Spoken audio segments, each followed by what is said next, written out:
ütleme niimoodi, et kuna vagunid olid juba täis selleks ajaks, kui me sinna jõudsime rongi juurde, siis otsiti kohta, kuhu paigutada ja sattusime niimoodi vaguni või sinna rongi etteotsa 4.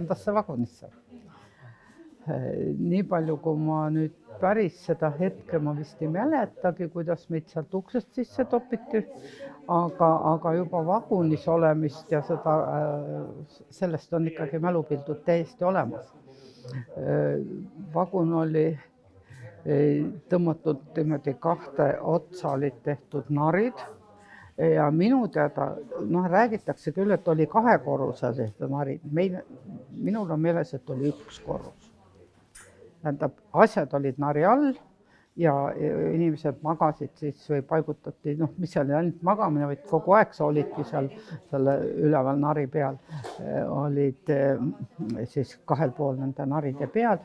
Keset vagunit oli niinimetatud buršuika, see oli see raudahi, toru läks otse sinna vaguni katusest välja, kööti praktiliselt kivisööga ja siis meil olid hästi hakkajad vagunikaaslased, üks meesterahvas oli, kes pandi või hakkas, ma ei oskagi öelda täpselt praegu, ema isegi kirjutab niimoodi, et hakkas vaguni vanemaks ja tema sõna maksis seal ja siis kõik asjad korraldati parimalt nii-öelda ja see ütleme kemps nii-öelda pehmelt öeldes oli meil vagunis ehitatud niimoodi, et mehed tegid põranda sisse augu, ütleme ukse vastas seina äärde, tehti auk,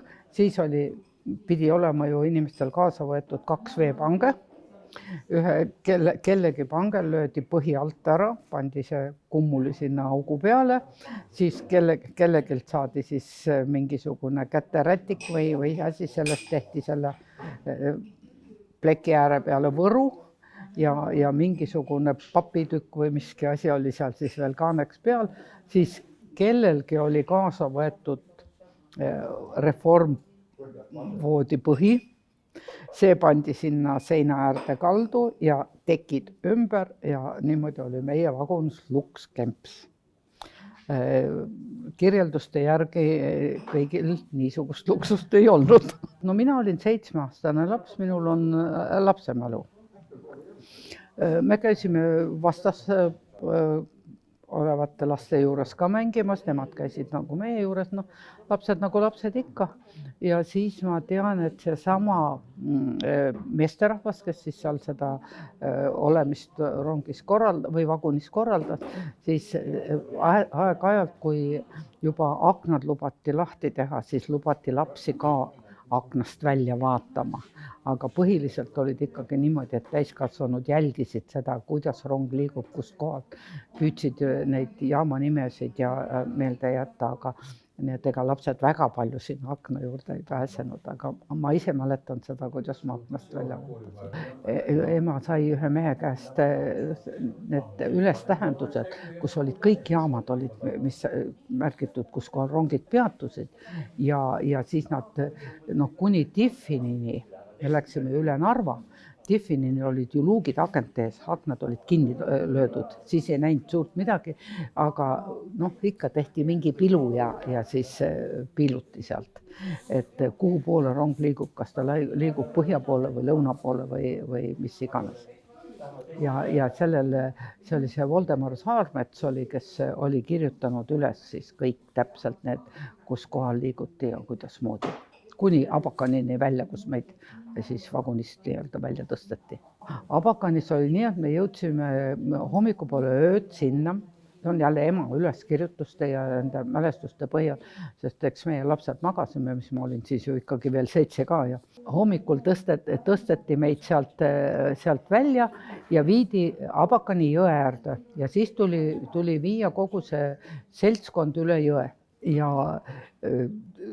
väikeste nende puupaatidega käis see üle jõe viimine ja meie pere ühte paati ei mahtunud oma kompsudega, nii et kõigepealt pandi siis asjad peale, mina ja siis see 5-aastane õde ja siis see Vene vanamees, niisugune nagu ta oli hirmutav karbusega ja fufaika seljas ja vatipüksid jalas ja see paat oli, ma ei olnud ju elu sees paadiga kuskil sõitnud mingi veekogu ääres, isegi Porkuni järve äärde polnud ma elus veel saanud.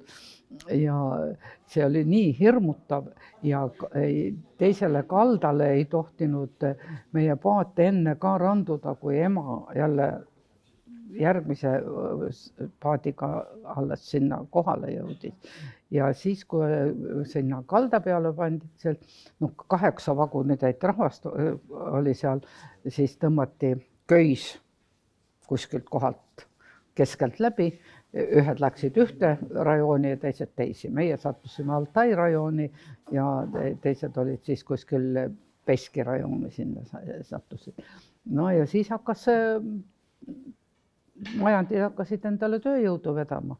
Aga keda võeti kõigepealt? Ikka seal, kus olid juba niisugused hilisteismelised lapsed ja täiskasvanud mehed, naised, kellest oli tööjõudu nõuda. Mis sa selle 7 ja allapoole nooremate lastega perega teed? Midagi polnud teha.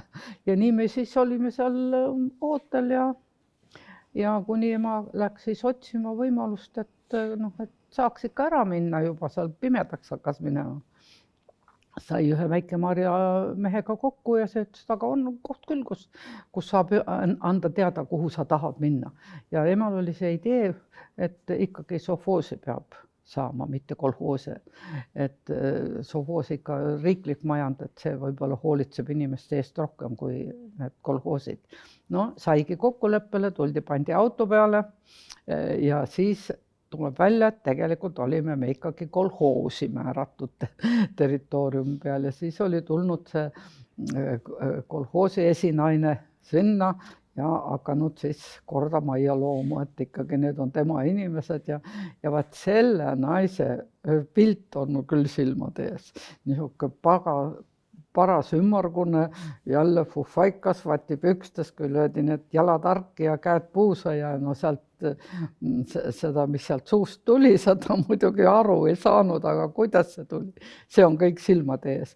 Aga meil oli ka seal auto peal just teine pere, kelle pereema oli Eestis õppinud vene keele selgeks, tsaari ajal koolis käinud ja pärast siis tema rääkis, mis sealt kõik mismoodi see asi käis, aga õnneks sai võitjaks ikkagi kolhoosid või see sovhoosi direktor ja me sattusime sovhoosi ja sellega me perel ikka väga-väga vedas.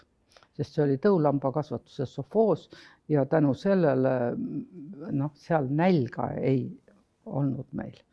Isegi see kolhoosidest käisid eestlased öösiti meie juurest endale leiba ja suhkrut viimas, siis meie lapsed pidime päeval käima kokku ostmas ja sellega oli jälle ka omaette ooper, et ega siis seal käisid ju mitu korda. Ja ma mäletan ühte niisugust juhust, kus mul oli siis ühe poisi palitu pandi mulle selga ja ma läksin vist 5. või 6. korda juba poest kaupa tooma ja siis sain sõimata. Üks kord müüdi ainult, aga ma läksin juba iga kord, olid mingid uued riided seljas ja pärast mõtlen, et no peab ikka loll olema, et nüüd see müüja aru ei saanud. Küllap ta juba ammu sai aru, et ma olen seal mitmendat korda, aga siis tal juba viskas lõpuks üle ja siis ma sain need tolmas.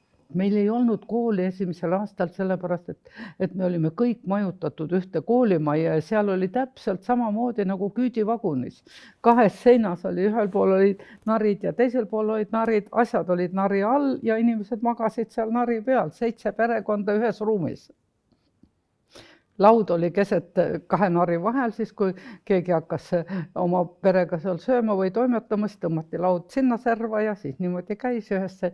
Ees oli köök 2 pliidirauaga või selle pliit 2 rauaga, seal peal tehti süüa, 2 vanainimest magasid köögis pingi peal, teine teisel pool lauda, sellepärast et nad lihtsalt ei oleks sinna nari peale suutnud ronida.